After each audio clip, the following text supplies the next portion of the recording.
الحمد لله نحمده ونستعينه ونستغفره ونعوذ بالله من شرور أنفسنا ومن سيئات أعمالنا من يهده الله فلا مضل له ومن يضلل فلا هادي له وأشهد أن لا إله إلا الله وحده لا شريك له وأشهد أن محمدا عبده ورسوله اللهم صل على محمد وعلى آل محمد كما صليت على إبراهيم وعلى آل إبراهيم إنك حميد مجيد اللهم بارك على محمد وعلى آل محمد كما باركت على إبراهيم وعلى آل إبراهيم إنك حميد مجيد من يطع الله ورسوله فقد رشد واهتدى ومن يعص الله ورسوله فقد ضل وغوى أما بعد فإن خير الحديث كتاب الله وخير الهدي هدي محمد صلى الله عليه وسلم وشر الأمور محدثاتها وكل محدثة بدعة وكل بدعة ضلالة وكل ضلالة في النار أعوذ بالله من الشيطان الرجيم بسم الله الرحمن الرحيم ولله الأسماء الحسنى فادعوه بها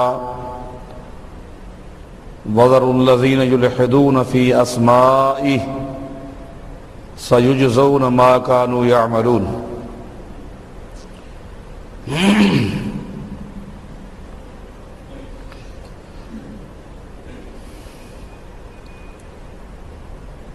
ابھی ہم نے تقدیمی کلمات کے اندر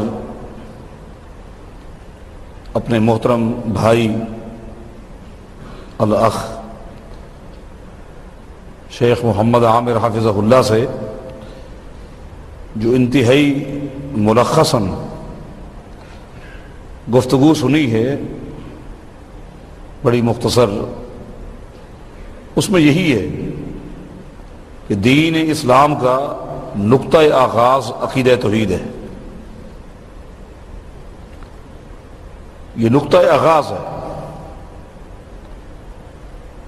اور انسان کی زندگی کے جتنے بھی اعمال ہیں ان کی قبولیت اور عدم قبولیت کا انحصار اسی عقیدہ توحید پر ہے. اگر عقیدے کی معرفت ہے، عقیدے کا علم ہے اور عقیدے کے اندر کوئی جھول نہیں ہے، کوئی لچک نہیں ہے، کوئی مصلحت نہیں ہے، تو پھر یہ شخص اللہ تعالیٰ کے ہاں عمل کی قبولیت کی امید رکھ سکتا ہے. اگر عقیدہ صحیح نہیں ہے تو پھر وہ کسی بھی عمل کی قبولیت کی امید ہی نہ رکھے. دین اسلام کی اساس یہی ہے. یہی وجہ ہے کہ سیدنا معاذ بن جبل رضی اللہ تعالی عنہ کو جب نبی علیہ الصلوۃ والسلام نے یمن کی طرف روانہ کیا تو حکم ان کو کیا دیا؟ فرمایا کہ ادعوہم الی ان یوحدوا اللہ. اہل یمن کو سب سے پہلی دعوت جو دینی ہے وہ توحید کی دینی ہے. ان اول ما تدعوہم الیہ شہادت اللہ الہ الا اللہ. سب سے پہلی دعوت توحید کی دینی ہے. فإنہم اطاعوک لذالک،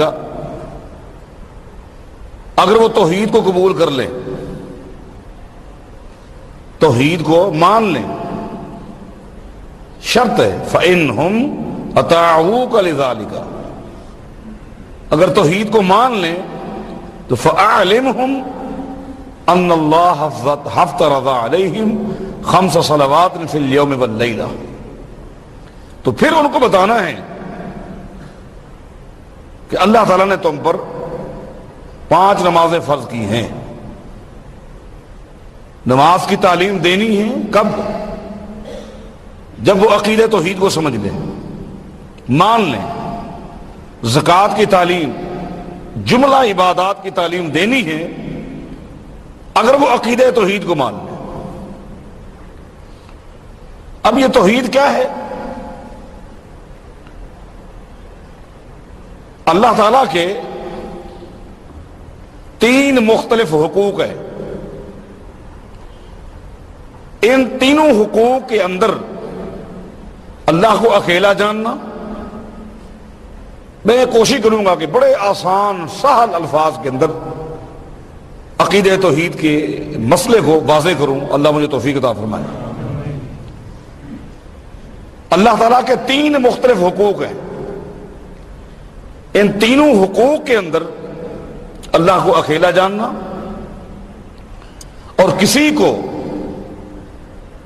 اللہ کے ساتھ شریک نہ کرنا، نہ کسی فرشتے کو، نہ کسی نبی کو، نہ کسی جن کو، نہ کسی امتی کو شریک نہ کرنا، یہ توحید ہے۔ یہ 3 حقوق کون سے ہیں؟ پہلا حق جو ہے وہ ہے حقوق الملک، جس کو توحید ربوبیت کہتے ہیں۔ حقوق ملک، حقوق ملک کا معنی یہ ہے اس پوری کائنات کو اللہ نے پیدا کیا ہے، یہ سب اللہ کی ملک ہے۔ آسمان، زمین، ان کی مخلوق، پوری مخلوق، پوری کائنات کا خالق ایک اللہ ہے۔ یہ اسی ایک اللہ کی ملک ہے، اور اپنی مخلوق کو روزی بھی وہی دیتا ہے، روزی بھی وہی دیتا ہے، کھلاتا وہی ہے، پلاتا وہی ہے۔ یہ حقوق ملک ہے۔ نہ آسمان کی تخلیق میں، نہ زمین کی تخلیق میں، کسی اور کی تخلیق میں اللہ کے ساتھ کوئی شریک نہیں، اور ان کو روزی دینے میں بھی اللہ کے ساتھ کوئی شریک نہیں ہے۔ یہ حقوق ملک، توحید ربوبیت۔ عقیدہ توحید کے اس باب کے اندر دنیا کے اندر جتنے مذاہب ہیں یا تھے، ان میں جو بھی اللہ تعالیٰ کے ماننے والے ہیں وہ سب متفق ہیں، سب متفق ہیں، اس نقطے میں کوئی اختلاف نہیں۔ مشرکین جو اللہ تعالیٰ کو مانتے تھے یا مانتے ہیں، یہود و نصارہ جو بھی اللہ کو مانتے ہیں، سب کا یہ عقیدہ ہے کہ پوری کائنات کو پیدا کرنے والا اللہ ہے اور ان کو روزی دینے والا بھی اللہ ہے۔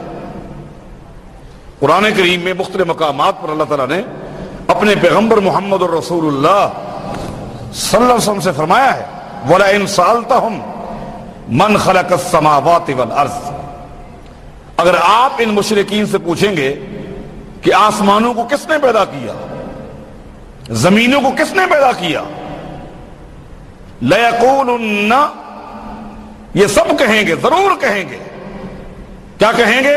خَلَقَهُنَّ الْعَزِيزُ الْعَلِيمُ، اللہ کی ذات نے ان سب کو پیدا کیا ہے۔ روزی کون دیتا ہے؟ ایک اللہ دیتا ہے۔ یہ اللہ تعالیٰ کے حقوق میں سے ایک حق تھا۔ میں ضمناً یہاں ایک نقطہ عرض کر دوں، عام طور پر بعض حلقوں میں قرآن کریم کی وہ آیات جن کا تعلق اسی باب سے ہے، حقوق ملک سے، توحید ربوبیت سے، اس طرح کی آیات کو کثرت کے ساتھ پڑھا جاتا ہے، سنا جاتا ہے، سنایا جاتا ہے، اور بس یہ سمجھانے کی کوشش کی جاتی ہے کہ ہمارے پاس توحید موجود ہے، اور دعویٰ کیا جاتا ہے، گھمنڈ کیا جاتا ہے، جبکہ میں نے آپ کو بتا دیا توحید ربوبیت کے اندر مشرکین کے سردار ابو جہل کا بھی یہی عقیدہ تھا کہ آسمانوں، زمینوں پوری کائنات کا پیدا کرنے والا ایک اللہ ہے، روزی دینے والا بھی وہی ہے، کوئی اختلاف نہیں۔ آگے چلیں، یہ ضمناً باتیں ہیں، اصل جو عنوان ہے اس پر تفصیلی گفتگو انشاءاللہ ہوگی۔ دوسرا حق کیا ہے؟ وہ ہے حقوق العبادہ۔ پہلا تھا حقوق الملک، اب یہ ہے حقوق العبادہ، جس کو توحید الوہیت کہتے ہیں، کہ عبادت کی جتنی اقسام ہیں، قولی عبادت، مالی عبادت، بدنی عبادت، جانی عبادت، نماز ہے، روزہ ہے، حج ہے، زکوٰۃ ہے، دعا ہے، عبادت کی جتنی بھی انواع ہیں، یہ سب عبادت کس کے لیے ہے؟ ایک اللہ کے لیے۔ قل ان صلاتی ونسکی ومحیای ومماتی للہ رب العالمین لا شریک لہ وبذالک امرت۔ یہ اللہ تعالیٰ کا حق ہے، یہ خالق کا حق ہے کہ اس کی عبادت کی جائے۔ توحید کے اس باب میں دور جہلیت میں بڑا بگاڑ پیدا ہو چکا تھا، اسلام نے آ کے اس بگاڑ کا خاتمہ کیا، لیکن شیطان، ان الشیطان لکم عدو فاتخذوہ عدوا، شیطان دشمن ہے، اس نے پھر اس امت کے اندر بھی ان خطرناک جراثیم کو داخل کر دیا ہے، اور پھر وہ بگاڑ کا نقشہ پھر اس امت کے اندر نظر آنا شروع ہو گیا ہے۔ وہ کیا بگاڑ تھا؟ توحید الوہیت کے اندر، حقوق العبادہ کے اندر کیا بگاڑ تھا؟ بگاڑ یہ تھا کہ اللہ کو ماننے والے وہ معبود تو اللہ کو سمجھتے تھے، لیکن اللہ کی عبادت کے لیے انہوں نے اللہ کی مخلوقات میں سے کچھ کا انتخاب کیا ہوا تھا، اور ان کا ذہن یہ تھا یہ اللہ کی پیاری مخلوق ہے، یہ اللہ کی پیاری مخلوق ہے، یہ اللہ کے لاڈلے ہیں، اگر ان کو راضی کر لیا، ان کو خوش کر دیا، ان کے آگے جھک گئے، یہ راضی ہو گئے، تو سمجھو کہ اللہ راضی ہو گیا۔ ہم تو گنہگار ہیں، ہم میں بڑی خامیاں ہیں، براہ راست ہو سکتا ہے ہماری بات کی طرف اللہ توجہ نہ دے، اللہ نہ سنے، اللہ کی ناراضگی ہو، اللہ قبول نہ کرے، تو ہم یوں کرتے ہیں ہمارا معاملہ ان کے آگے اور ان کا معاملہ اللہ کے آگے۔ یہ ایک بگاڑ تھا۔ نتیجتاً کچھ لوگوں نے سورج کا انتخاب کیا ہوا تھا، اور سورج کے آگے ہاتھ پھیلا کر کھڑے تھے، قیام کر رہے تھے، رکوع میں تھے، سجدے میں تھے، کہ یہ سورج اللہ کی وہ مخلوق ہے کہ آج تک سورج نے اللہ کی نافرمانی نہیں کی، جو ڈیوٹی اللہ نے لگائی ایک دن بھی کوتاہی نہیں کی، ایک دن بھی غیر حاضری نہیں کی، ایک دن بھی اپنے معاملے میں سستی نہیں کی۔ سورج کے آگے کھڑے ہوئے، کوئی چاند کے آگے، کوئی ستاروں کے آگے جھکے ہوئے، کوئی آگ کے آگے۔ کچھ لوگ انہوں نے انتخاب کیا کہ اللہ کی مخلوق میں انبیاء علیہم الصلوۃ والسلام سب سے مقدس ہستیاں ہیں، اب وہ تو نہ رہے، وہ تو چلے گئے، اب انہوں نے ان کی قبروں کا انتخاب کیا اور وہی سجدے میں گر گئے۔ کچھ ہستیوں نے، کچھ قوموں نے کیا کیا؟ اللہ کے نیک بندوں کے مجسمے بنا لیے، مجسمے بنا لیے، بت بنا لیے، اور ان کے آگے کھڑے ہو گئے۔ عقیدہ کیا ہے؟ ان سب کا عقیدہ کیا ہے؟ قرآن کریم نے ان کا عقیدہ بتایا ہے۔ وہ کہتے ہیں ما نعبدہم الا لیقربونا الی اللہ زلفا، ہم ان بتوں کی پوجا نہیں کرتے، ہم ان کی پوجا نہیں کرتے۔ ما نعبدہم، قرآن کہتا ہے ہم ان کی عبادت نہیں کرتے، سورج کی عبادت ہم نہیں کرتے، چاند کی ہم عبادت نہیں کرتے، یہ آگ معبود نہیں ہے، یہ قبر معبود نہیں ہے، یہ بت معبود نہیں ہے، تو پھر جھکے ہوئے کیوں ہو؟ ہاتھ کیوں تم نے پھیلائے ہوئے ہیں؟ ان سے مانگتے کیوں ہو؟ کہتے الا لیقربونا الی اللہ زلفا، یہ ہمیں اللہ کے قریب کر دیتے ہیں، اللہ کے قریب کر دیتے ہیں، یہ اللہ والے ہیں، نیک ہیں، اللہ ان سے راضی رہا، ان کی بڑی قربانیاں، بڑی محنتیں یہ ہمیں اللہ کے قریب کر دیتے ہیں۔ عقیدہ توحید کے اس باب کے اندر یہ بگاڑ پیدا ہو چکا تھا۔ اللہ تعالیٰ نے امام کائنات محمد الرسول اللہ صلی اللہ علیہ وسلم کا انتخاب کیا اور کھلے لفظوں میں اس بگاڑ کا خاتمہ کیا کہ تم نے یہ کیا سمجھا؟ تم نے اللہ کو دنیا کا بادشاہ بنا لیا کہ اس کے بیٹے کو راضی کر لیں گے تو بادشاہ خوش ہو جائے گا، اس کے چھوٹے بھائی کی خوشامد کریں گے بڑا بھائی راضی ہو جائے گا۔ تم نے اللہ کو کیا سمجھا؟ دنیا کے حکمرانوں کی طرح جو ہر ایک ہی نہیں سنتے، ہر ایک کو اپنے قریب نہیں لاتے، ہر ایک کی بات کی طرف توجہ نہیں کرتے۔ ان حکمرانوں تک پہنچنے کے لیے وزراء کا انتخاب کیا جاتا ہے، مشیروں کا انتخاب کیا جاتا ہے۔ اللہ، تم نے اللہ کے بارے کیا گندی سوچ بنا لی؟ اللہ ظالم ہے؟ نہیں، اللہ ہر ایک ہی سنتا ہے، ہر ایک ہی سنتا ہے، ہر ایک کی قبول بھی کرتا ہے، وہ با اختیار ذات ہے۔ وَإِذَا سَأَلَكَ عِبَادِي عَنِّي فَإِنِّي قَرِيبٌ أُجِيبُ دَعْوَةَ الدَّاعِ إِذَا دَعَانِ فَلْيَسْتَجِيبُوا لِي وَلْيُؤْمِنُوا بِي۔ جب بھی بندہ اللہ کو پکارے، اللہ کے آگے گر گڑائے، ہاتھ پھیلائے، اللہ سنتا ہے، ہر ایک ہی سنتا ہے۔ لہذا یہ ترتیب کہ ہماری ان کے آگے، ان کی اللہ کے آگے، فَلَا تَضْرِبُوا لِلَّهِ الْأَمْثَالَ، وہ لوگوں اللہ کے لیے اس طرح کی مثالیں مت پیش کرو، بادشاہوں کی مثالیں، حکمرانوں کی مثالیں، وڈیروں کی مثالیں، نہیں، فَلَا تَضْرِبُوا لِلَّهِ الْأَمْثَالَ، اللہ کے لیے اس طرح مثالیں پیش نہ کرو۔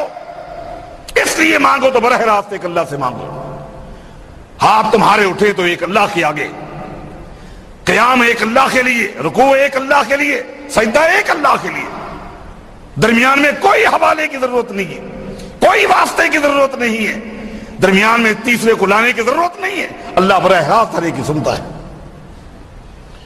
دین اسلام نے اس بگاڑ کا خاتمہ کیا، لیکن لعنت ہو شیطان پر، اس نے پھر یہ جراثیم آج اس امت کے بعض لوگوں میں داخل کر دی ہے۔ جو جراثیم تھے وہ لوگ بھی انبیاء کی قبروں کو معبود بنا کر عبادت نہیں کرتے تھے، اسلام نے تو لعنت بھیجی، لعن اللہ الیہود والنصارى اتخذوا قبور انبیاءہم مساجدا، لعنت ہو یہود پر، نصارہ پر، انہوں نے انبیاء کی قبروں کو سجدہ گاہ بنا لیا۔ اسلام نے آ کر منع کر دیا، نہیں، سجدہ کرو گے تو ایک اللہ کی آگے۔ سفر سے صحابہ آئے اور آ کر عرض کی، ہم نے وہاں دیکھا کہ رعایا بادشاہوں کو سجدہ کرتی ہے، آپ زیادہ حق رکھتے ہیں۔ فرمایا نہیں، اگر اللہ کے علاوہ کسی اور کے آگے جھکنا جائز ہوتا، سجدہ جائز ہوتا، لَأَمَرْتُ امْرَأَةً أَن تَسْجُدَ لِزَوْجِهَا، تو عورت کو حکم دیا جاتا کہ وہ خامد کے آگے سجدہ کرے، لیکن کوئی سجدہ نہیں۔ لیکن آج میرے بھائی میرے دوستو، عقیدہ توحید کے اس باب کے اندر آج پھر خامیاں نظر آتی ہیں، پھر وہی سجدے شروع ہو گئے، پھر وہی واسطے شروع ہو گئے، پھر وہی درمیان کے اندر شخصیات کو لایا جا رہا ہے اور ان کے ہیلے وسیلے سے اللہ کے آگے درخواستیں کی جا رہی ہیں۔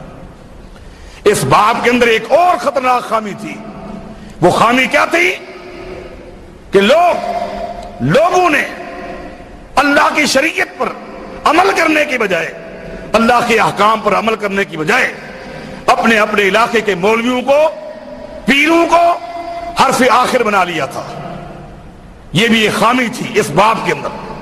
اتخذوا احبارہم ورہبانہم اربابا من دون اللہ، اپنے وڈیروں کو، علماء کو، مفتیوں کو، پیروں کو انہوں نے رب بنا لیا تھا۔ ایک صحابی ہیں جو عیسائیت سے اسلام میں داخل ہوئے، سیدنا علی رضی اللہ تعالیٰ عنہ۔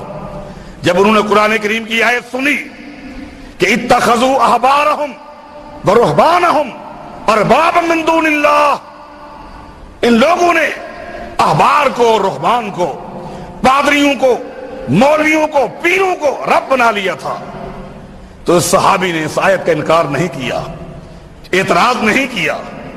آیت اپنی جگہ پر سچی ہے، لیکن میری ایک درخواست ہے، میں تفصیل چاہتا ہوں، وضاحت چاہتا ہوں، اس لیے کہ میں نصرانیت سے نکل کر آیا ہوں۔ لسنا نعبدہم، اے اللہ کے رسول صلی اللہ علیہ وسلم، ہم اپنے علماء کی عبادت نہیں کیا کرتے تھے۔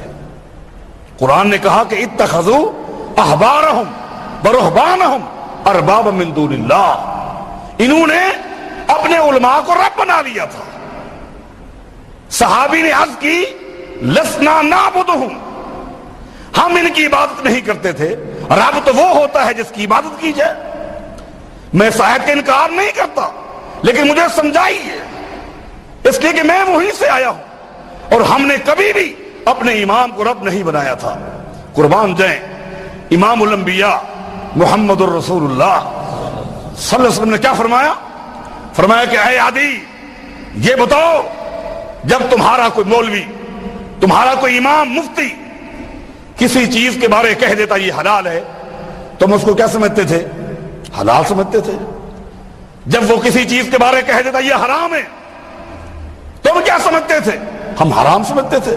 فرمایا یہی رب بنانا ہے، اس لیے کہ ان الحکم الا للہ، حکم ایک اللہ کا ہے، اللہ کی مخلوق پر خالق کا حکم چلے گا۔ مولوی نے کہا یہ حلال ہے، یہ مولوی کا حکم تم نے مانا، مولوی سے تم نے پوچھا تھا کہ تم نے جو حلال کہا ہے اس کے حلال ہونے کا ذکر کہاں ہے؟ مولوی سے پوچھنا تھا نا کہ آپ نے کہا یہ چیز حرام ہے، یہ تو نے کہا نا، اس کے حرام ہونے کی دلیل کیا ہے؟ تورات میں ہے، انجیل میں ہے، زبور میں ہے؟ یہ تو تیرا کہنا ہے کہ یہ حلال ہے، یہ تو تیرا کہنا ہے کہ یہ حرام ہے۔ مولوی کے کہنے کو تم نے مان لیا، مولوی سے تم نے دلیل نہ مانگی، حوالہ نہ مانگا، بس ان کے قول کو، ان کی رائے کو، ان کے فتوے کو تم نے حرف آخر بنا لیا۔ یہی تو رب سمجھنا ہے۔ اس لیے کہ ان الحکم الا للہ، حکم کس کا چلتا ہے؟ ایک اللہ کا چلتا ہے۔ آپ حیران ہوں گے، ایک دن نبی علیہ السلام نے خطبہ دیا اور ہمیں سن لو، من اکل الثوم والبصل فلا یقربن مصلانا وفی روایت فلا یقربن مسجدنا، کہ جو شخص کچا پیاز، کچا لہسن کھا کر آئے وہ ہماری مسجد کے قریب نہ آئے، ہماری مسجد کے قریب نہ آئے۔ جو کچا پیاز کھا کر آئے، کچا لہسن کھا کر آئے، کھانا ہے تو اس کو مار دے، اس کو پکائے، اس کی بو ختم ہو جائے، ورنہ ہماری مسجد کے قریب نہ جائے۔ اب جب بار بار نبی علیہ السلام نے اس مسئلے پر زور دیا تو صحابہ کرام نے عرض کی افلا تحرمہما یا رسول اللہ، اے اللہ کے رسول صلی اللہ علیہ وسلم، اگر اتنی وعید ہے، اتنی وعید ہے، اتنی سختی ہے کہ کچا پیاز اور کچا لہسن کھا کر بندہ مسجد میں نہیں آ سکتا، تو آپ کچے پیاز اور کچے لہسن کی حرمت کا اعلان کر دیں، آپ اعلان ہی کر دیں کہ کچا پیاز آج کے بعد حرام ہے، کچا لہسن کھانا حرام ہے۔ جب حرمت کا اعلان ہوگا تو کوئی نہیں کھائے گا، اگر اعلان نہیں ہوگا تو حلال چیز ہے، کھاتے رہیں گے، اچانک خیال آئے گا اوہ مسجد جانا ہے، آپ ان کی حرمت کا اعلان کر دیں۔ اب نبی علیہ السلام نے کیا فرمایا؟ فرمایا کہ یا ایھا الناس لیس لی تحریم ما احلہ اللہ، او لوگو، حلال و حرام کا اختیار میرے پاس نہیں، میرے رب کے پاس ہے، میرے پاس کوئی اختیار نہیں۔ اگر میں کسی چیز کی حرمت کا اعلان کرتا ہوں تو یہ میرا فیصلہ نہیں ہوتا، یہ رب کا فیصلہ ہوتا ہے۔ میں کسی کی حلت کا اعلان کرتا ہوں، یہ میری رائے نہیں ہوتی، یہ میرا فیصلہ نہیں ہوتا، یہ اللہ کا فیصلہ ہوتا ہے۔ میری ذمہ داری کیا ہے؟ ان اتبع الا ما یوحی الی، میں تو اللہ کی وحی کی اتباع کرتا ہوں، مجھے خود کوئی اختیار نہیں جائز کو نجائز کرنا، نجائز کو جائز کرنا، حلال کو حرام، حرام کو حلال، میں تو خود اللہ کی وحی کی اتباع کرتا ہوں۔ حضرات میں آپ سے پوچھتا ہوں، اگر نبی علیہ الصلوۃ والسلام کو حلت و حرمت کا اختیار نہیں تو اس امت میں وہ کون انسان ہے جس کو حلت اور حرمت کا اختیار ہو؟ کوئی نہیں۔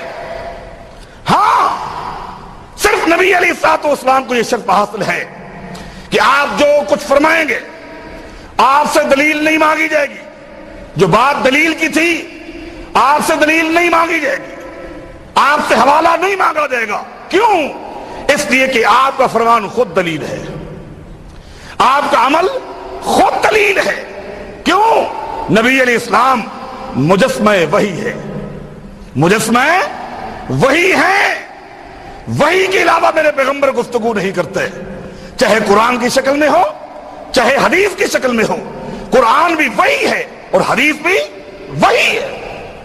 آپ کو معلوم نہیں، نبی علیہ الصلوۃ والسلام نے ایک موقع پر صحابہ کرام کو حکم دیا تھا کہ جاؤ یہودیوں کی بستی کی طرف جاؤ اور یہ جو درخت ہیں ان درختوں کو کاٹ کے رکھ دو، ان جھاڑیوں کو کھیڑ کے رکھ دو۔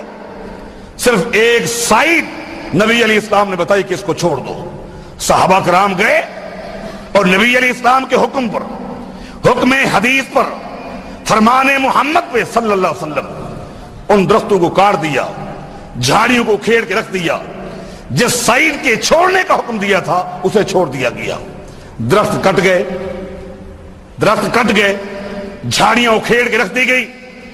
یہودیوں نے شور مچایا، دیکھو اس محمد کو صلی اللہ علیہ وسلم امن کی دعوت لے کر آیا ہے اور درختوں کو کاٹ کر فساد فی الارض برپا کر دیا ہے۔ جو چاہے کر لے، جو من میں آئے کر لے۔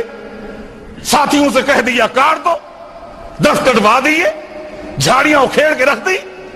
یہ چیخو پکار ہوئی، آوازہ ہوا۔ کب؟ جب درخت کٹ چکے۔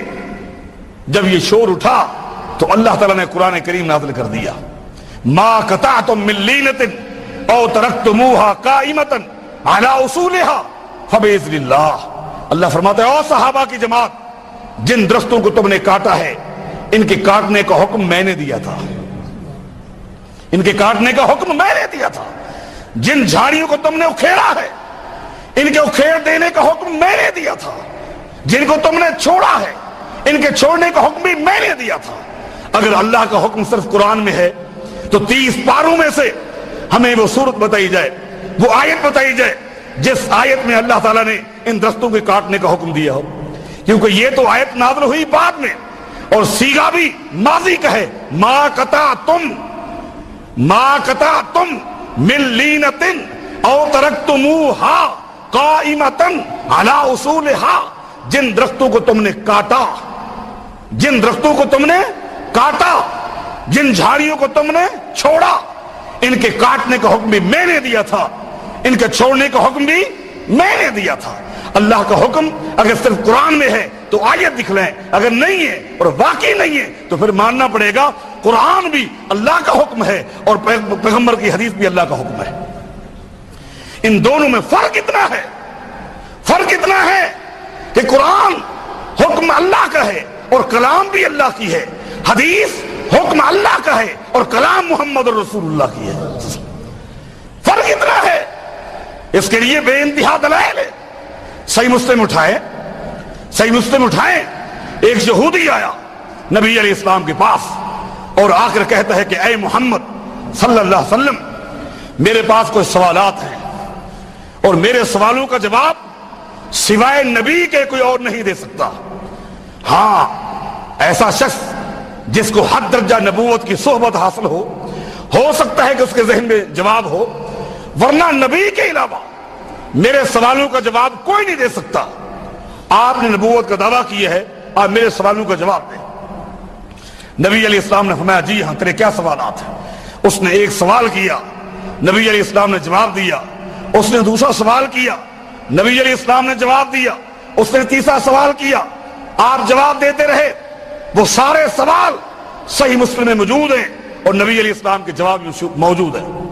جب سوالات کا سلسلہ ختم ہو گیا، نبی علیہ السلام جواب دے چکے وہ یہودی آخر میں کہتا ہے لقد صدقتا، اے محمد صلی اللہ علیہ وسلم آپ نے سارے جواب صحیح دیے، سارے جواب صحیح دیے۔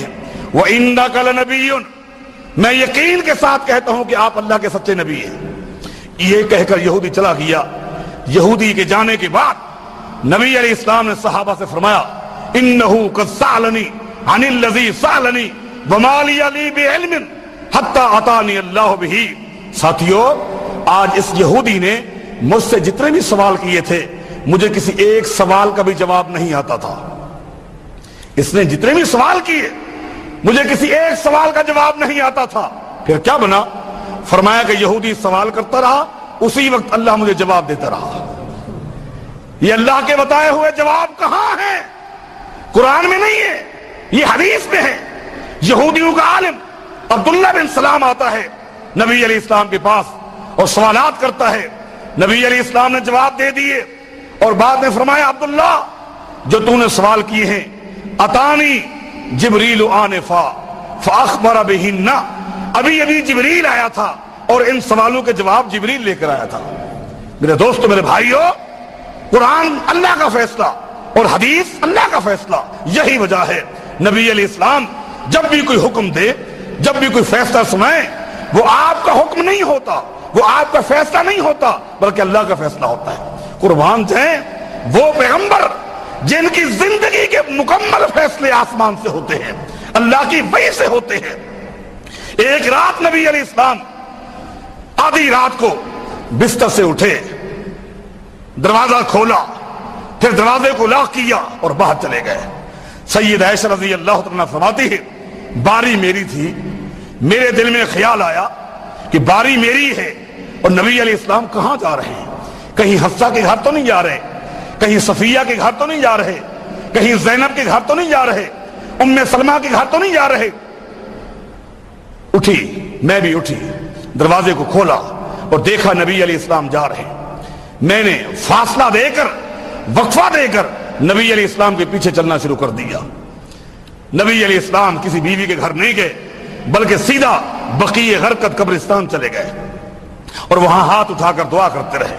جب پلٹے میرے دل میں خیال آیا میں نے کیا سوچا تھا اور اللہ کے حبیب کہاں ہیں صلی اللہ علیہ وسلم۔ جب آپ پلٹے میں بھی پلٹی اور میں تیزی کے ساتھ چلتی ہوئی اپنے بستر پہ سو گئی تاکہ نبی علیہ السلام کو پتہ نہ چلے۔ نبی علیہ السلام آگے میرے ساتھ سوئے، میرے سینے پر ہاتھ رکھا، سینے کی دھڑکن تیز تھی، دل کی دھڑکن تیز تھی۔ نبی علیہ السلام فرماتے مالک یا عائشہ، عائشہ کیا مسئلہ ہے؟ تیرا سانس پھولا ہوا ہے، دل کی دھڑکن تیز ہے، کیا معاملہ ہے؟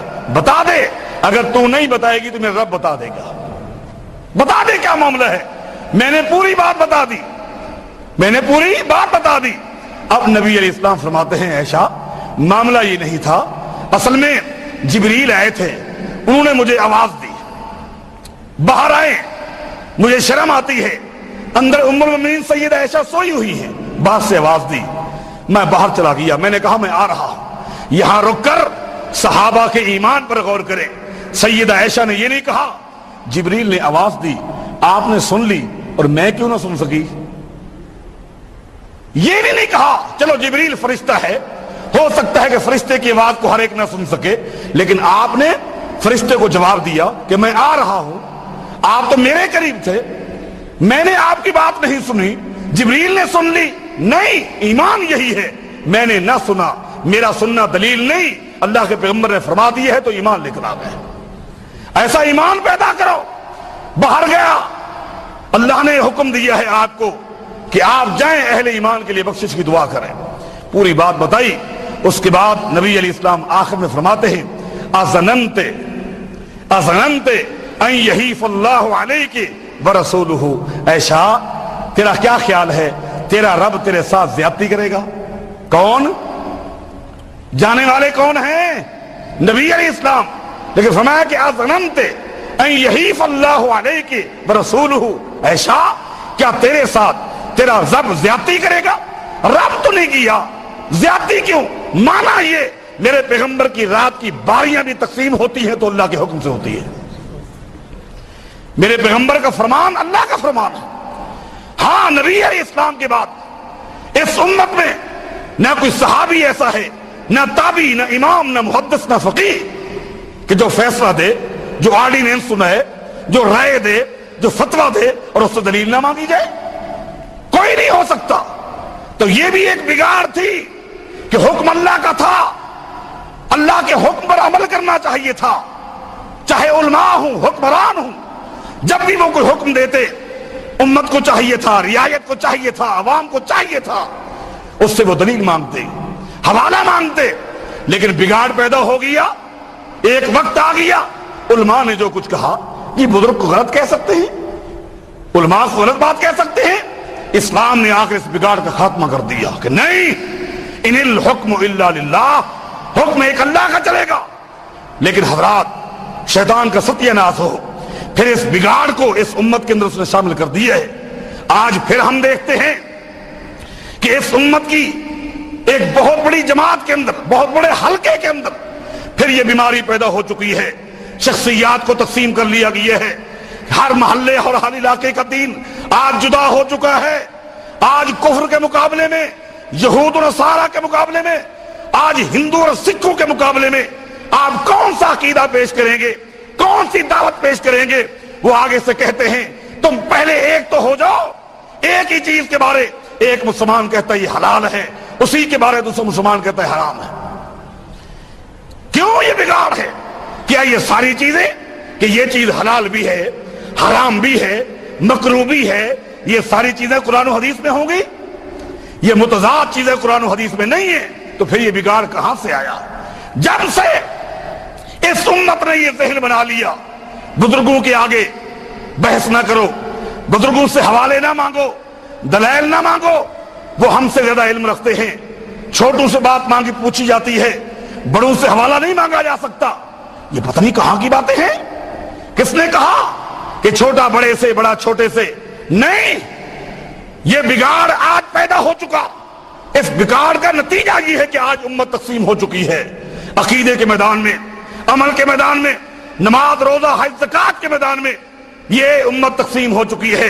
اس تقسیم کو جمع میں بدلنا ہے تو پھر اس بیماری کا خاتمہ کرنا ہوگا کہ کہنے والا کوئی بھی ہو، وقت کا امام ہو، محدث ہو، فقیہ ہو، مجتہد ہو، وہ واجب الاحترام ہے، واجب الادب ہے، واجب العزت ہے، واجب التعظیم ہے، واجب التکریم ہے، لیکن جو بھی بات کہے گا احترام کے دائرے میں رہ کر اس سے حوالہ مانگا جائے گا، اس سے دلیل مانگی جائے گی کہ یہ بات آپ نے کہی، اس کی دلیل کیا ہے؟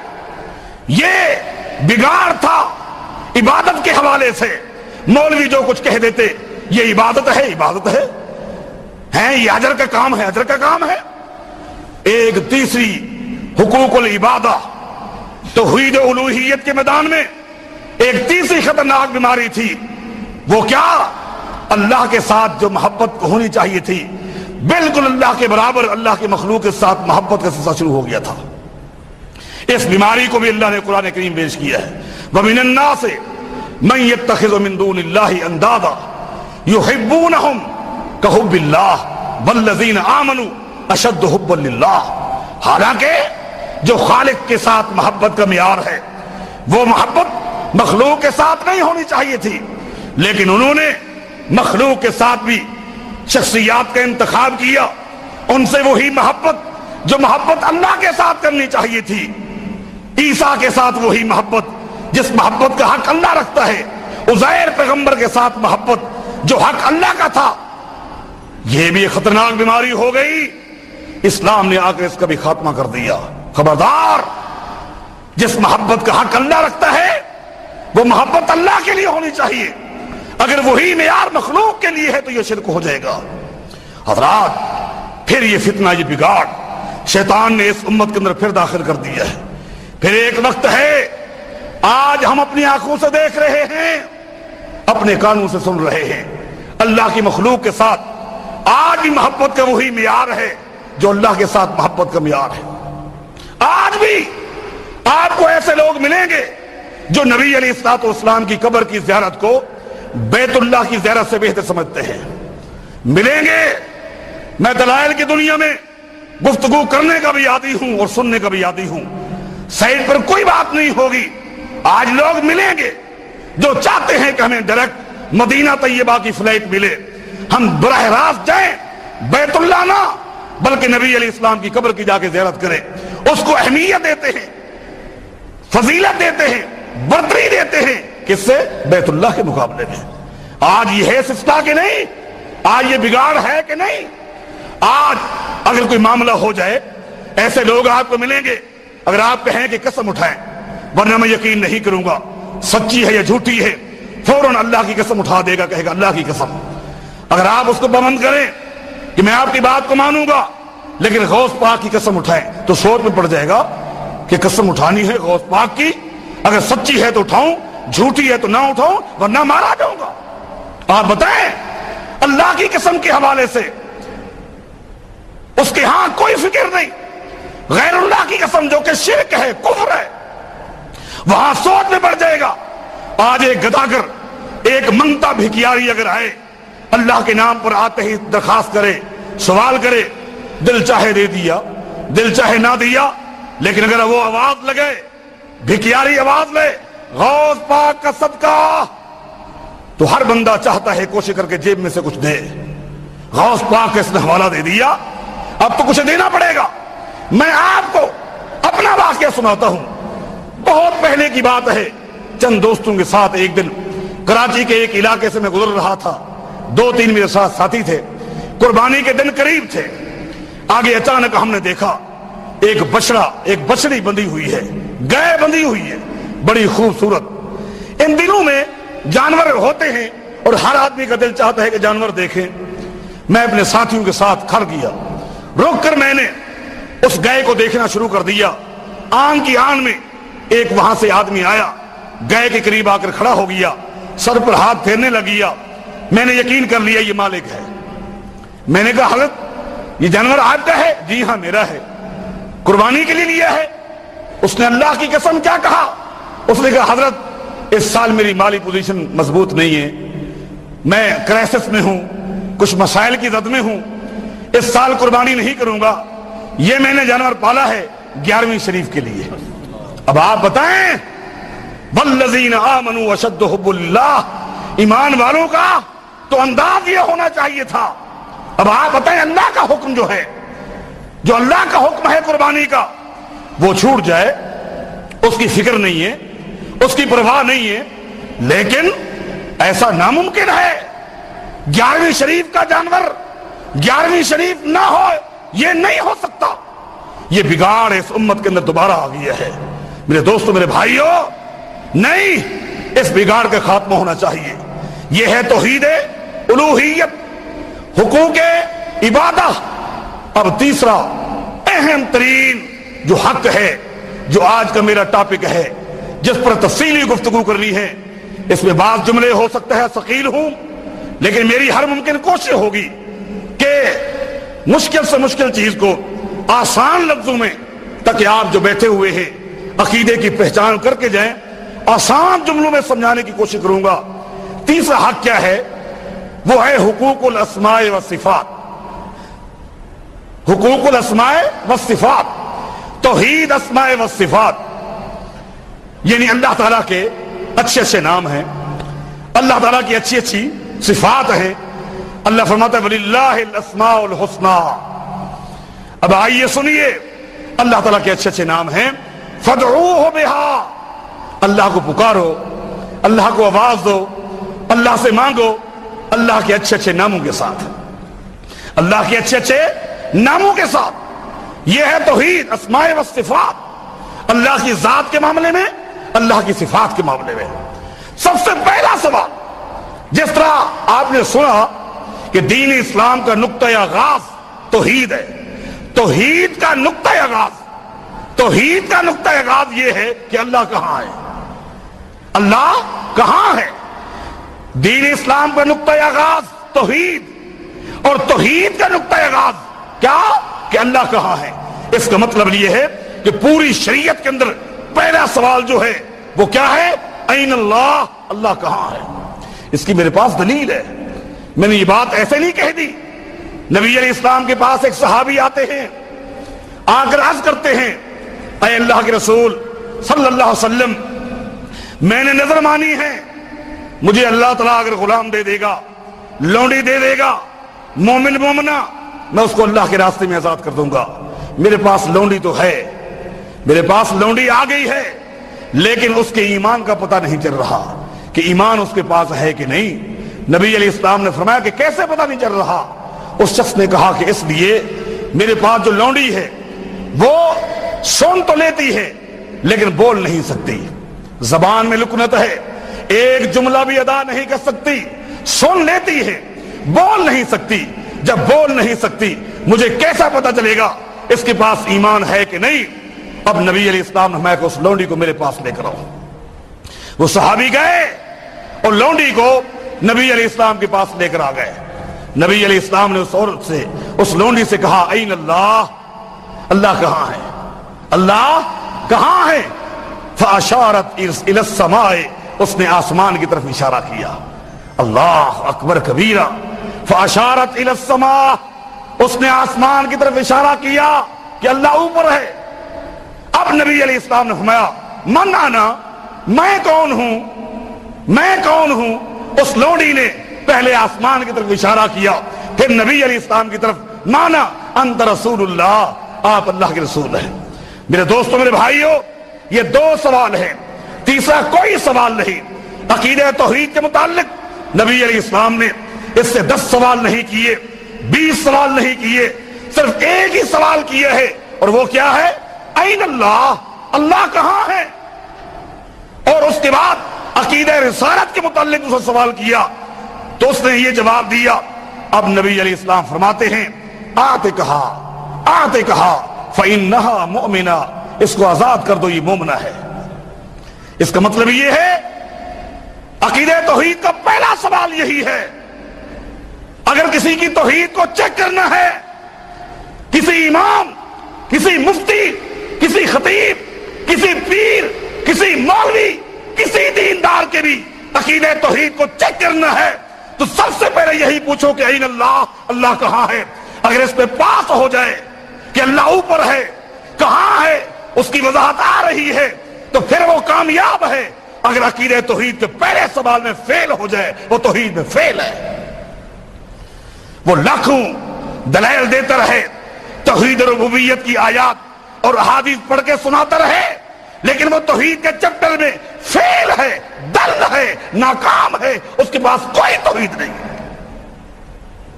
پہلا سوال یہی ہے کہ این اللہ، اللہ کہاں ہے؟ اور اس کے لیے دلائل ہے، اور یہ عقیدہ فطری عقیدہ ہے۔ یہ عقیدہ، اس میں بگاڑ جو پیدا ہوا کہ اللہ تعالیٰ ہر جگہ حاضر ناظر ہے، ہر جگہ اللہ ہے، آسمانوں میں اللہ ہے، زمینوں میں اللہ ہے، کوئی جگہ نہیں جہاں اللہ نہ ہو۔ میں اس کی وضاحت کروں گا۔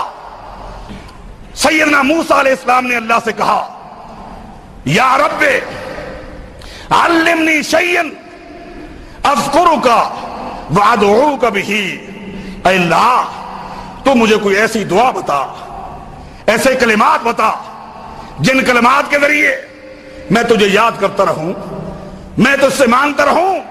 اللہ نے کیا فرمایا؟ فرمایا یا موسیٰ قل لا الہ الا اللہ، لا الہ الا اللہ کہا کر۔ موسیٰ علیہ السلام نے عرض کی کل عبادک یقولون ھذا، یہ کلمات تو تیرے سارے بندے پڑھتے ہیں، میں نے تو خاص درخواست کی ہے کہ کوئی خاص وظیفہ بتا، اس وظیفے کے ذریعے میں تجھے یاد کیا کروں۔ اے اللہ کل عبادک یقولون ھذا، یہ لا الہ الا اللہ تو تیرے سارے بندے پڑھتے ہیں۔ اللہ تعالیٰ نے کیا فرمایا؟ فرمایا اے موسیٰ لو ان السماوات السبع وعامرہن غیری، اے موسیٰ اگر یہ 7 آسمان اور 7 آسمان میں بسنے والے میرے علاوہ، کیا کہا؟ میرے علاوہ، والارضین السبع، اور یہ 7 زمینیں، جب زمینوں کی باری آئی میرے علاوہ نہیں کہا۔ جاؤ حدیث کی کتاب ابن حبان اٹھاؤ، علماء سے پوچھو، آسمانوں کا معاملہ آیا تو کیا فرمایا؟ لو ان السماوات السبع وعامرہن غیری، اگر یہ 7 آسمان اور 7 آسمان میں رہنے والے غیری میرے علاوہ، والارضین السبع، اور یہ 7 زمینیں، لیکن وہاں غیری نہیں کہا، فی کفتن، اگر یہ 7 آسمانوں کو، 7 آسمان کی مخلوقوں کو، یہ 7 زمینوں کو اگر ترازو کے ایک پلڑے میں رکھ دیا جائے، وہ لا الہ الا اللہ فی کفتن، اور دوسرے پلڑے میں لا الہ الا اللہ کو رکھ دیا جائے، مالت بہن لا الہ الا اللہ، تو لا الہ الا اللہ کا کلمہ جس پلڑے میں رکھا جائے گا وہ بھاری ہو جائے گا اور یہ ہلکا ہو جائے گا۔ اس حدیث پر آپ نے غور کیا؟ آسمانوں کا معاملہ آیا تو غیری، زمینوں کا معاملہ آیا تو غیری نہیں کہا، ہر جگہ کا معاملہ ختم ہو گیا۔ اللہ کے بندو، یہ فطری عقیدہ ہے۔ آپ نے علماء سے سنا کہ سیدنا سلیمان علیہ السلام اپنی امت کو لے کر بارش کی دعا کی درخواست کے لیے جا رہے ہیں، بارش کے حوالے سے جا رہے تھے۔ راستے میں کیا دیکھا؟ رآ نملۃ مستلقیۃ علی ظہرہا قائمۃ بقوائمہا وہی تقول اللہم انا خلق من خلقک لیس بنا غنی عن سقیاک۔ راستے میں سلیمان علیہ السلام نے ایک چیونٹی کو دیکھا جو چت لیٹی ہوئی ہے۔ رآ نملۃ، آپ عرب میں رہتے ہیں، رآ نملۃ مستلقیۃ علی ظہرہا قائمۃ بقوائمہا، چت لیٹی ہوئی ہے اور چھوٹی چھوٹی ننھی ننھی ٹانگیں آسمان کی طرف کی ہوئی ہے۔ اس چیونٹی کو بھی پتا ہے کہ میرا خالق اور مالک اوپر ہے، چھوٹی چھوٹی ٹانگیں آسمان کی طرف کی ہوئی ہیں، اور کیا کہہ رہی ہے؟ اللہم انا خلق من خلقک لیس بنا غنی عن سقیاک۔ اے اللہ، ہم بھی تو تیری مخلوق ہیں، تیرے علاوہ کوئی پانی نہیں پلا سکتا، اے اللہ ہمیں پانی پلا دے۔ سیدنا سلیمان علیہ السلام نے چیونٹی کا یہ انداز دیکھا، دعا سنی، کون سے کیا کہا؟ ارجعوا فقد سقیتم لدعوت غیرکم، او واپس چلے، دعا نہیں مانگنی۔ فرمایا کہ ہم سے پہلے اللہ کی ایک اور مخلوق دعا مانگ چکی ہے، اللہ ہمیں بارش ضرور دے دے گا۔ چیونٹی چت لیٹی ہوئی ہے، اس لیے کہ میرا خالق مالک اوپر ہے۔ غزوہ احزاب کو آپ جانتے ہیں، سنیے، غزوہ احزاب جس کو جنگ خندق کہتے ہیں، اس جنگ سے پہلے یہودیوں نے مسلمانوں سے کہا تھا تیسری طاقت جو بھی آئے گی ہم مل کے مقابلہ کریں گے، اور اندر خانہ یہ یہودی بنو قریظہ کے یہودی مکہ کے کافروں کے ساتھ مل گئے اور کہا کہ جلدی آؤ، مسلمانوں پر چڑھائی کر دو، مدینہ کی اینٹ بچا کے رکھ دو، ان کو گھمنڈ ہے یہودی ہمارے ساتھ ہیں جبکہ اندر خانہ ہم تمہارے ساتھ ہیں۔ مکہ کے کافر چل پڑے، لڑائی کا ماجرا آپ جانتے ہیں، 20-21 دن کا معاملہ، اللہ نے کامیابی دی، ہوا چلا دی، پرخے اڑ گئے، برباد ہو گئے، ناکام ہو گئے، مسلمانوں کو کامیابی ملی۔ اس کے بعد نبی علیہ السلام جو ہی مدینہ میں داخل ہوئے، اپنے گھر آئے اور نبی علیہ السلام نے جنگی لباس اتارا، بیٹھے ہوئے ہیں کہ سیدنا جبریل علیہ السلام آ گئے اور آ کر کہتے ہیں اللہ کے رسول صلی اللہ علیہ وسلم، آپ نے اتنا جلدی جنگی لباس اتار دیا، آپ کے ساتھ جنگ احزاب میں جو فرشتے شریک تھے ابھی تک وہ جنگی لباس میں ہیں۔ اللہ تعالیٰ آپ کو حکم دیتا ہے آپ یہودیوں کی بستی بنو قریظہ کی طرف چلیں، جنہوں نے غداری کی ہے، آپ کے ساتھ وعدہ کیا، وعدہ شکنی کی، خلاف ورزی کی ہے، اللہ کا حکم یہ ہے کہ ان کو سزا دے کر آئے۔ اب نبی علیہ السلام نے صحابہ کو جمع کیا، لمبی تقریر نہیں کی، ایک مختصر جملہ، من کان منکم یؤمن باللہ والیوم الآخر فلیصلین صلاۃ العصر عند بنی قریظہ۔ ایمان کا تقاضا یہ ہے کہ لوگوں آج تم نے عصر کی نماز یہودیوں کی بستی بنو قریظہ میں پڑھنی ہے۔ صحابہ پہنچ گئے، نبی علیہ السلام پہنچ گئے، یہودیوں نے کہا ہم تمہارے قائد لیڈر محمد کے فیصلے کو نہیں مانتے صلی اللہ علیہ وسلم، ہمارے متعلق تمہارا سعد بن معاذ جو فیصلہ دے گا ہم اس کو فیصلے کو مان لیں گے۔ اتفاق دیکھیے، سعد بن معاذ رضی اللہ تعالیٰ عنہ اس جنگ احزاب میں دشمن کا ایک تیر لگا تھا جو کہ گلے کے قریب لگا تھا اور رگ بہ پڑی تھی، خون بہتا رہا۔ نبی علیہ السلام نے سعد بن معاذ کا خیمہ مسجد نبوی میں لگا دیا تاکہ تیمارداری کے لیے آسانی ہو جائے۔ سعد بن معاذ خیمے میں پڑے ہوئے خون بہ رہا ہے، اللہ کے آگے درخواست کر رہے ہیں، اے اللہ بنو قریظہ کے یہودیوں نے ہمارے ساتھ غداری کی ہے، اس وقت تک تو زندہ رکھ کہ میں بنو قریظہ کی یہودیوں کے انجام کو دیکھ لوں کہ غدار لوگوں کو کیا سزا دی جاتی ہے۔ یہ دعا کر کے فارغ ہوئے، خون بہتا ہوا اسی وقت رک گیا۔ اب یہودیوں نے کہا سعد بن معاذ جو فیصلہ دے گا ہم مان لیں گے۔ وہ سمجھتے تھے پرانے مراسم ہیں، تعلقات ہیں، کچھ نرمی اختیار کریں گے۔ اب نبی علیہ السلام نے صحابہ کو بھیجا، سیدنا سعد بن معاذ کو خیمے سے نکال کر گدھے پر بٹھا کر بنو قریظہ کی وادی کے اندر لایا گیا۔ اب آئے، اب نبی علیہ السلام فرماتے سعد یہ لوگ تیرے فیصلے کے منتظر ہیں، فیصلہ سنا دیجئے۔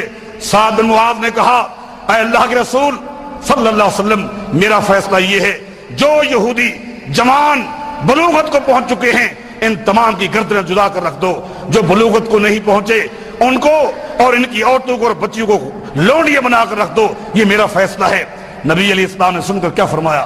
فرمایا لقد حکمت بحکم اللہ تعالی من فوق سبع سماوات، اے سعد جو تو نے زمین پر فیصلہ کیے ہے ساتوں آسمانوں کے اوپر اللہ کا فیصلہ بھی یہی ہے۔ ساتوں آسمانوں کے اوپر اللہ کا لقد حکمتا، جو نقطہ سمجھانا چاہتا ہوں، لقد حکمتا بحکم اللہ تعالی من فوق سبع سماوات، تو نے وہ فیصلہ سنایا ہے جو ساتوں آسمانوں کے اوپر اللہ کا فیصلہ تھا، اللہ کا فیصلہ بھی یہی تھا ایسا جو تو نے سنایا ہے۔ اس سے بھی پتا چلا اللہ آسمانوں کے اوپر ہے۔ اللہ کے قرآن بتاتا ہے کہاں ہے؟ الرحمن علی العرش استوى، رحمان عرش پر مستوی ہے۔ میرے بھائیو نبی علیہ السلام نے معراج کی، آسمانوں پر گئے، اگر اللہ تعالیٰ کی ذات ہر جگہ حاضر اور ناظر ہے، ہر جگہ پر اللہ کی ذات ہے، پیغمبر کا معراج پہ جانا یہ کس معنی میں؟ فرشتے اللہ کے احکام لے کر آتے ہیں اور یہاں سے نیک اعمال اللہ کی طرف اوپر جاتے ہیں، اس کا کیا معنی؟ آپ غور تو کریں، یہ گندا عقیدہ آج بھی اس امت میں پیدا ہو چکا کہ اللہ کی ذات ہر جگہ حاضر ناظر ہے، اللہ کی ذات ہر جگہ حاضر ناظر ہے۔ کتنا اللہ کی بے ادبی ہے، کتنا اللہ کی گستاخی ہے۔ جب آپ نے کہا ہر جگہ تو کوئی جگہ نہ بچی، نعوذ باللہ، جہاں کچرے کے ڈھیر پھینکے جاتے ہیں اللہ ہے، اس لیے کہ ہر جگہ ہے۔ سارا دن یہ پوری مخلوق زمین پر چلتی رہتی ہے، یہ پاؤں کے نیچے نعوذ باللہ اللہ روتا جاتا ہے۔ ایک انسان ایک جگہ پر پیشاب کر رہا ہے، نعوذ باللہ، اگر یہ عقیدہ ہے تو یہ پیشاب اللہ پہ گر رہا ہے۔ ایک آدمی پخانہ کر رہا ہے، اگر یہ یہی عقیدہ ہے وہ پخانہ نعوذ باللہ اللہ پہ گر رہا ہے۔ گند خانے، کچرے کے ڈھیر، یہ اللہ ہے وہاں؟ کتنا غلیظ عقیدہ ہے۔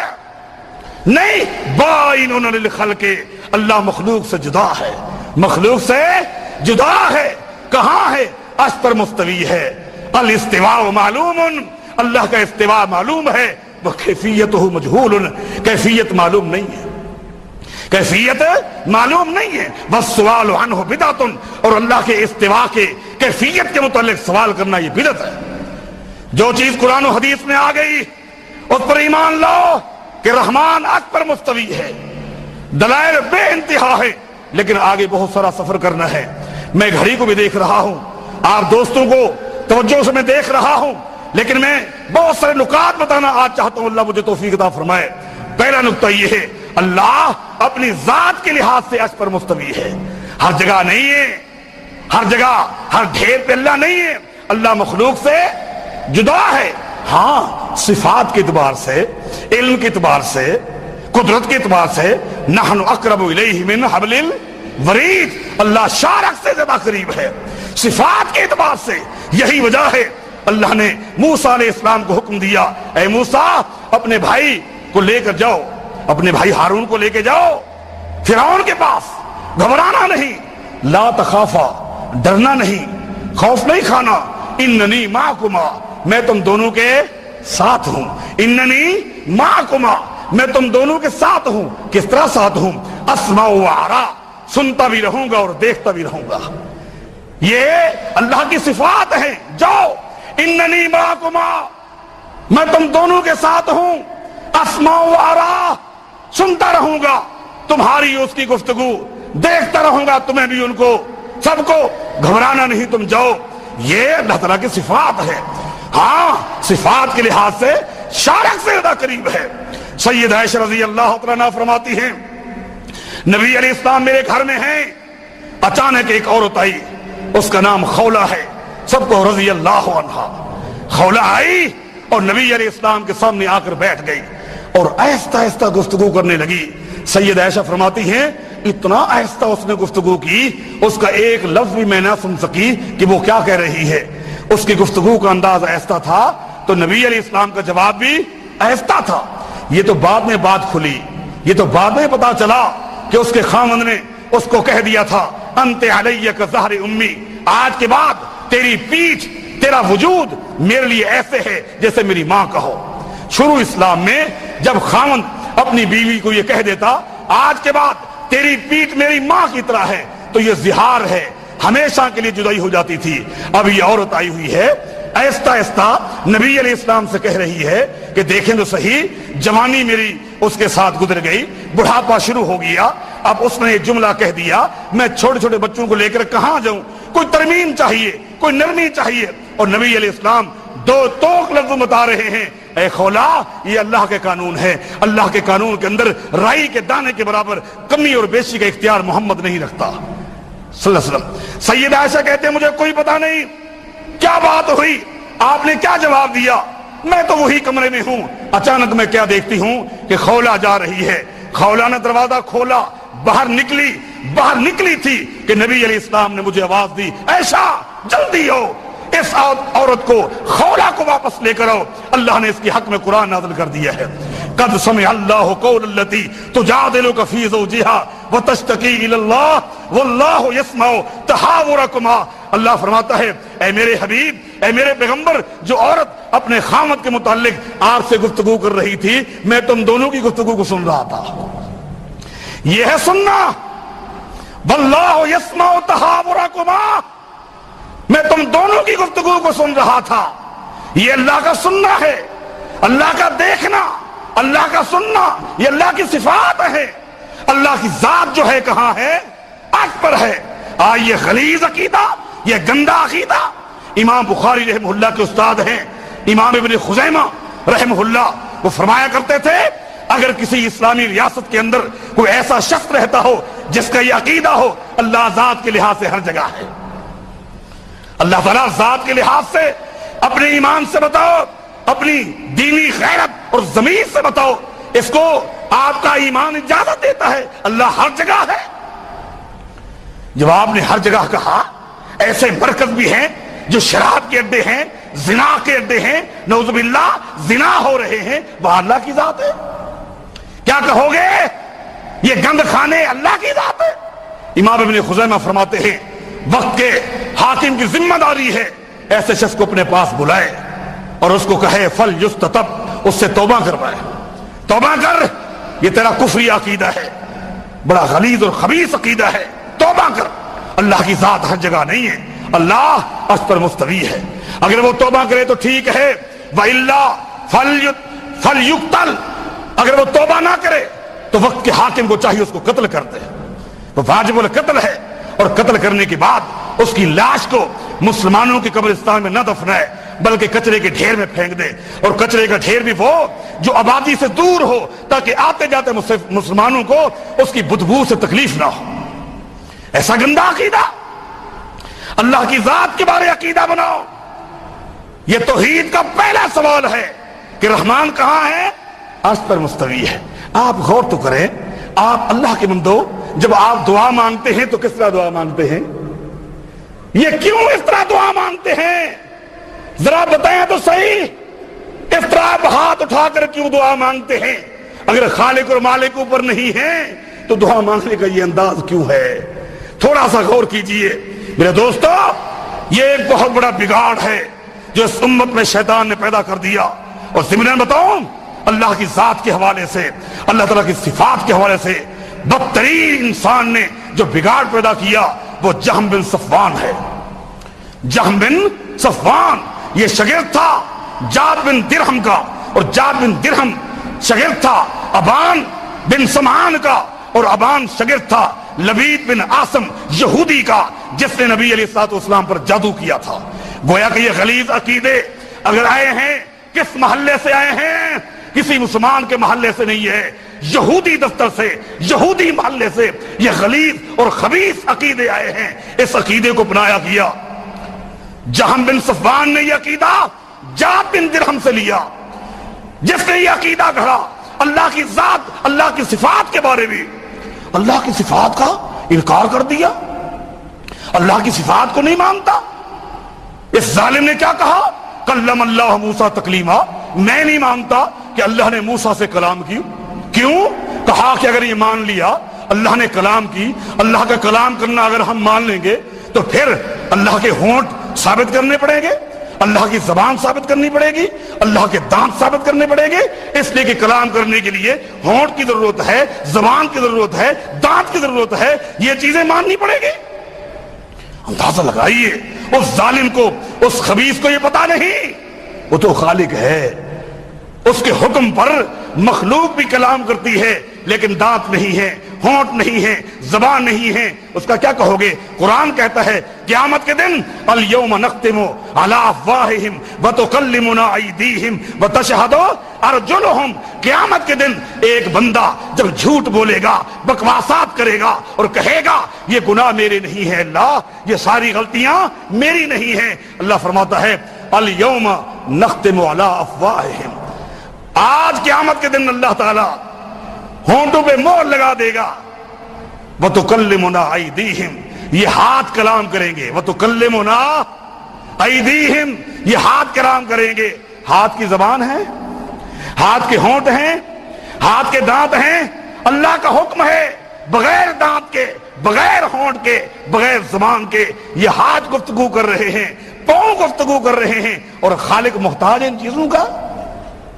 یومئذ تحدث اخبارہا، قیامت کے دن اللہ زمین سے پوچھے گا، بتا، یہ زمین اللہ کے سامنے پوری رپورٹ پیش کرے گی، یہ بندے میرے اوپر چل کے کیا کرتے رہے، کیا گناہ کرتے رہے، کیا اچھے کام کرتے رہے۔ زمین کے دانت ہیں، زمین کے ہونٹ ہیں، زمین کی زبان ہے، زمین کی اللہ کا حکم ہے، یہ گفتگو ہو رہی ہے، تم خالق کے بارے کہتے ہو۔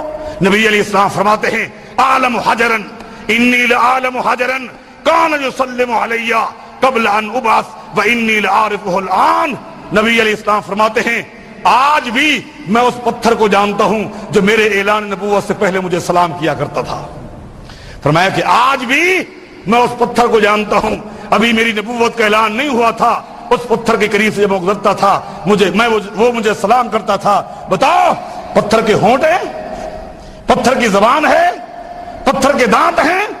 ایک مشرک عورت نے میرے نبی علیہ السلام کی دعوت کی، نبی علیہ السلام پہنچ گئے، آپ نے لقمہ اٹھایا، علماء سے سنتے رہتے ہیں، آپ نے ہونٹوں پہ رکھا، زبان مبارک سے بھی وہ لقمہ لگ چکا، اندر جا چکا، پھر اس لقمے نے نبی علیہ السلام سے کہا اے اللہ کے پیغمبر مجھے نہ کھائیے، میرے اندر زہر ملا دی گئی ہے۔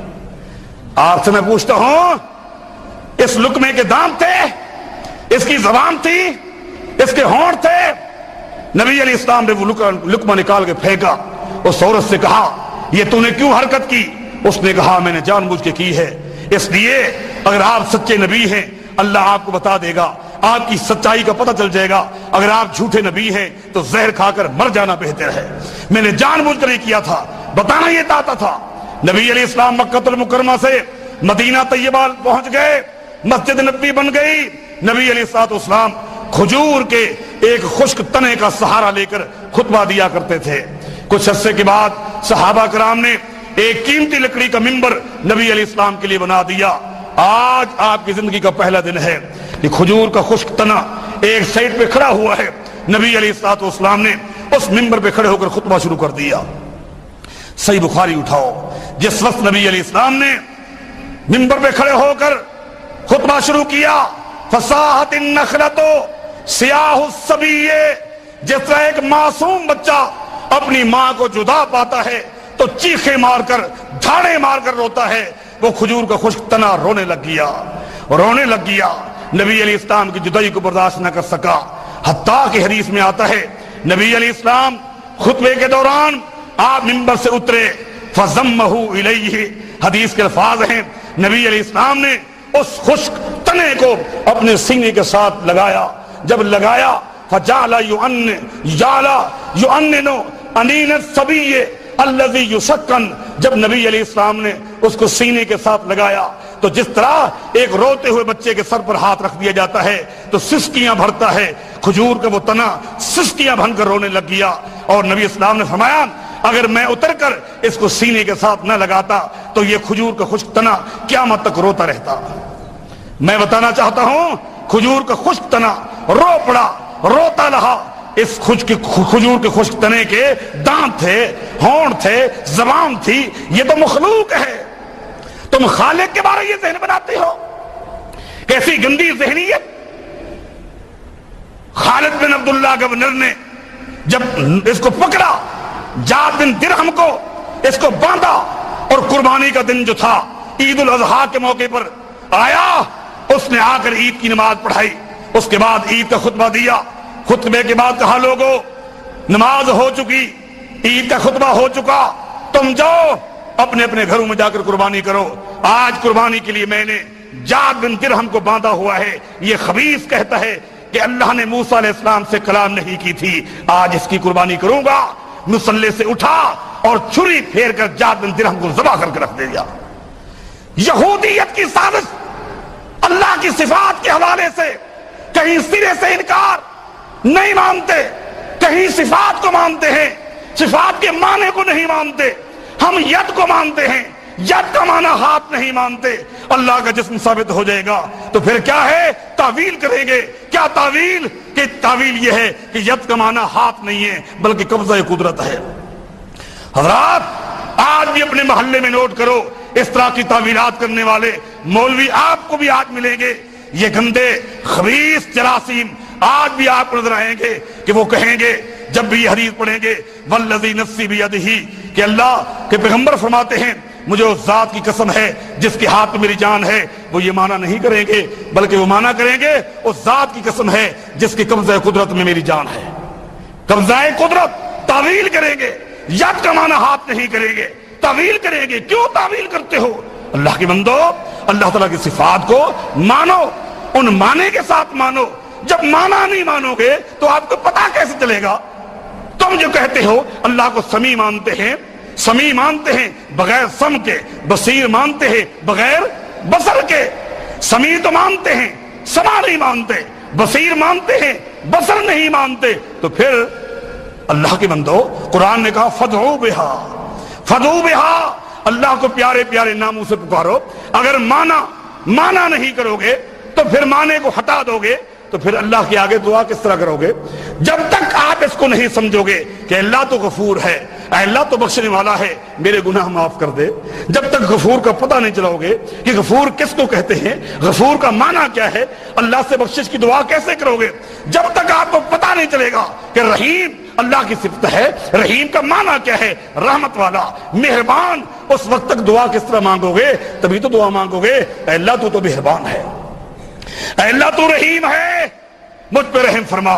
جب تک اللہ کو سمیع سماعت کے ساتھ نہ مانو گے اور بصیر بصر کے ساتھ نہیں مانو گے اس وقت تک گناہوں سے کیسے بچو گے؟ ہاں یہ تبھی ہو سکتا ہے لوگوں کو زانی چور بدکار بنانے کے لیے یہ تعویلیں کی جا رہی ہے. ایک آدمی گناہ کرنے کے لیے جا رہا ہے، اگر اس کا عقیدہ ہو کہ اللہ دیکھ رہا ہے، اللہ بصیر ہے بصر کے ساتھ، تو خوف آئے گا، ڈر آئے گا کہ گناہ نہ کروں، اللہ تو دیکھ رہا ہے. ایک بندہ بکواسات کرتا ہے، اگر اس کا عقیدہ ہو اللہ تو سمیع ہے، سننے والا ہے، سمیع کو سماع کے ساتھ مانے گا تو کبھی بکواسات نہیں کرے گا، اللہ کی ناراضگی سے ڈرے گا. جب اس کو پتہ چل جائے وہ سمیع تو ہے بغیر سماع کے، بصیر تو ہے بغیر بصر کے، تو میرے دوستو برائی عام ہو جائے گی، بے حیائی عام ہو جائے گی، اللہ کے ساتھ تعلق ختم ہو جائے گا. لہذا اہل سنت والجماعت کا جو عقیدہ ہے وہ یہی ہے، اللہ کی ذات کو مانو کہ وہ عرش پر مستوی ہے، اس کی استوا کی کیفیت معلوم نہیں ہے، اور اس کی جتنی بھی صفات ہیں ان تمام صفات کو مانتے ہیں. ہاں البتہ اس میں تمثیل نہیں ہے، اس میں تمثیل نہیں ہے. اللہ کے ہاتھ ہیں، کس طرح ہیں ہم نہیں جانتے، ہم نہیں جانتے. اللہ تعالیٰ کے ہاتھ ثابت ہیں، ہاتھ کس طرح ہیں ہم نہیں جانتے، ہاتھ کی انگلیاں بھی ثابت ہیں، کہاں تعویل کرو گے؟ حدیث میں آتا ہے قیامت کے دن کیا ہوگا؟ اللہ تعالیٰ یجعل السماوات السبع فی اصبعین، قیامت کے دن اللہ تعالیٰ ساتوں آسمانوں کے ایک انگلی پر اٹھا لے گا، اللہ اکبر، والارضین فی اصبعین، اور ساتوں زمینوں کو ایک دوسری انگلی پر اٹھا لے گا، والشجر فی اصبعین، تمام دنیا کے جتنے درخت ہیں ان تمام کو ایک انگلی پر اٹھا لے گا، والثری فی اصبعین، سمان دریاؤں کو اور سمندروں کو اللہ ایک انگلی پر اٹھا لے گا، وسائر الخلق فی اصبعین، اور باقی پوری مخلوق کو ایک انگلی پر اٹھا لے گا۔ پانچوں انگلیوں پر اس پوری مخلوق اٹھانے کے بعد اللہ فرمائے گا انا الملک، میں بادشاہ ہوں، این المتکبرون این الجبارون، دنیا کے ظالم حکمران کہاں ہیں؟ این ملوک الارض، اور دنیا کے بادشاہ کہاں ہیں؟ ظالم کہاں ہیں؟ آج میرا دبدبا ہے، آج میری حکومت ہے، آج میرا روپ ہے، آگے سکتہ تاری ہے، کوئی جواب نہیں دے گا۔ اللہ ہاتھ کی انگلیوں پر پوری کائنات کو اٹھا لے گا، کیا تعویل کرو گے؟ اللہ کے عرش کے بارے تعویلات کہ جی عرش کا معنی عرش نہیں ہے، عرش کا معنی حکومت ہے، سلطنت ہے، کہ اللہ اپنی سلطنت پر قائم ہے۔ اگر عرش کا معنی یہی ہے، اپنی سلطنت پر قائم ہے، تو پھر قرآن کریم میں کیا ہے؟ وَيَحْمِلُ عَرْشَ رَبِّكَ يَوْمَئِذٍ ثَمَانِيَةٌ، قیامت کے دن 8 فرشتے اللہ کے عرش کو اٹھا کر لے آئیں گے۔ آیا حکومت کو اٹھایا جاتا ہے؟ اور سلطنت اٹھانے کی چیز ہے کہ سلطنت کو اٹھا کے لایا جائے گا؟ قربان جائے، ایک دن نبی علیہ السلام نے فرمایا آج اللہ نے مجھے اجازت دے دی ہے، کس چیز کی؟ آج میں تعارف کراؤں کہ جن فرشتوں نے اللہ کے عرش کو اٹھایا ہوا ہے وہ فرشتے کیسے ہیں۔ فرمایا کہ رجلاہ فی الارض السفلی، وہ فرشتے ایسے لمبائی میں ہیں کہ ان کے پاؤں 7ویں زمین پر ہیں، ان کے پاؤں 7ویں زمین پر ہیں۔ وفوق کرنہ عرش الرحمن، اور ان کے سر کے اوپر رحمان کا عرش ہے۔ وما بین شحمت اذنہ، وما بین شحمت اذنہ وعاتقہ مسیرۃ 700 عام، اور یہ فرشتے ایسے ہیں ان کے کان اور کندھے کے درمیان کا فاصلہ 700 سال کا سفر ہے۔ یہ فرشتے ہیں جنہوں نے اللہ کی عرش کو اٹھایا ہوا ہے، یہ سلطنت کو اٹھایا ہوا ہے، یہ حکومت کو اٹھایا ہوا ہے۔ کیا ہدہد نے کیا کہا تھا؟ وَلَهَا عَرْشٌ عَظِيمٌ، میں دیکھ کر آیا ہوں اس خاتون کا ایک بہت بڑا تخت بھی ہے۔ کیا حکومت بتائی تھی؟ اگر حکومت ہوتی نعوذ باللہ سلیمان علیہ السلام یہ نہ کہتے ایتونی، جاؤ اس کے عرش کو لے کر آؤ، اس کے آنے سے پہلے اس کے عرش کو لے کر آؤ۔ حکومت لائی جاتی ہے، سلطنت لانے کی چیز ہوتی ہے۔ یہ تعویلات ہیں، بغیر تعویل کے، بغیر تعطیل کے، بغیر تکییف کے، بغیر تمثیل کے، بغیر تعطیل کے ہم اللہ کی ذات کو ہی مانتے ہیں، اللہ کی صفات کو ہی مانتے ہیں۔ یہ عقیدہ ہے جو میں نے اختصار کے ساتھ پیش کیے ہے۔ اللہ ہم سب کو صحیح عقیدے کی توفیق عطا فرمائے۔ اقول قولی ھذا وآخر الحمد للہ رب العالمین۔